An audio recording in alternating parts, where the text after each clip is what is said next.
ഇത്രയേറെ പാർട്ടിയും മുന്നണിയും ശക്തമായി ഈ കാര്യത്തിൽ നടത്തിയ സമരങ്ങൾക്കൊക്കെ ഈ യാത്രകൾക്കും ജനങ്ങളുടെ പൂർണ്ണമായിട്ടുള്ള പിന്തുണയുണ്ടായി. അപ്പോൾ അങ്ങനെ ഇത്രയും ഒരു നല്ലൊരു ഇളക്കം ജനങ്ങളുടെ ഇടയിൽ ഉണ്ടായിട്ട് ഒരാൾ പാർട്ടിയുടെ ഇഷ്യൂ കാരണം മാറിയിരുന്നു എന്ന് പറയുമ്പോൾ അതൊരിക്കലും ഒരു ഭൂഷണമല്ല. അപ്പോൾ KPC പ്രസിഡന്റ് തന്നെ ഫോണിൽ വിളിച്ചിട്ട് പറഞ്ഞു, ഇങ്ങനെ ഒരു വാർത്ത പ്രചരിക്കുന്നുണ്ട്. ഞാൻ കൺവീനറോട് സൂചിപ്പിച്ചിട്ടാണ് പോയത്.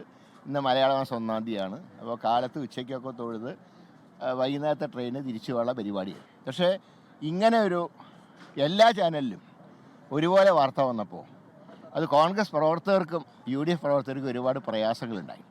അപ്പോൾ ഞാൻ പറഞ്ഞു, ഇപ്പോൾ എന്തെങ്കിലും ചടങ്ങ് ബഹിഷ്കരിക്കേണ്ട ഒരു സാഹചര്യമൊന്നും ഇപ്പോൾ ഉണ്ടായിട്ടില്ല.